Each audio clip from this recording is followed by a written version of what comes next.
We'll go to Tauranga now, where a large sinkhole has forced the closure of a road in the south of the city. Police say the hole on Oropi Road appeared early this afternoon, and the road will remain closed as council engineers assess the damage. Diversions are in place and motorists have been advised to avoid the area. Beverly Edwards lives in the middle of Oropi Road and she joins me now. Good evening, Beverly. Yeah, hi, evening. Now, describe what you're seeing and how big this sinkhole is. The sinkhole's probably about a metre by a metre. Right. But it's quite deep, and it's right just before a little bridge, and it's a rural road. This community, I'm in the middle of Oropi, so if you think Oropi, a little town, it's called Oropi Village. That's about 20 kilometres up from where this hole is.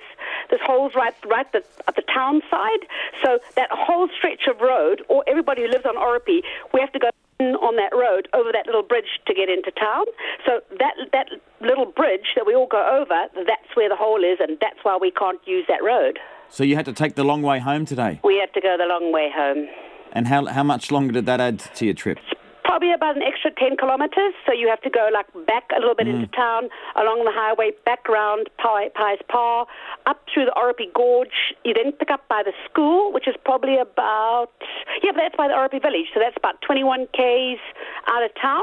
We're about halfway, so we have to then back about 10 k's back down to get to where we live, halfway down Oropi. I'm just looking at pictures now that people who might be viewing can see, but it looks very hollow underneath, and we can see cracks opening up. Are there concerns that this thing could grow?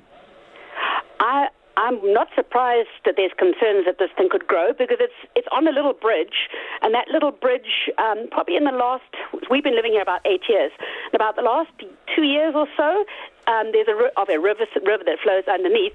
It's been flooding terribly, and there were times we couldn't even pass because of the flooding on that little bridge, and all the neighbouring golf course and all the houses next to it used to all flood. You could see the cows looking over you at the water.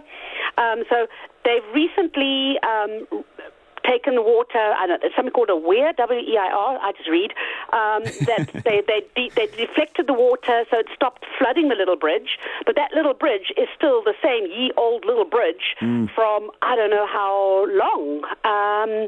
So it's right by where the people in the area who know Wells. It used to be called John's Produce, and he used to be there for 30 years, right on the corner there. That little, he used to have a little green grocer there.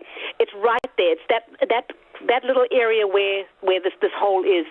And everybody who's coming into Oropi will know where it is. Okay. Hey, thanks for that, Beverly. Sounds like you need a new road and a new bridge, and we'll definitely keep you up to date with what the police say in terms of the reopening of that road. But thanks for joining us tonight on Checkpoint, keeping us up to date with what's going on there in Tauranga.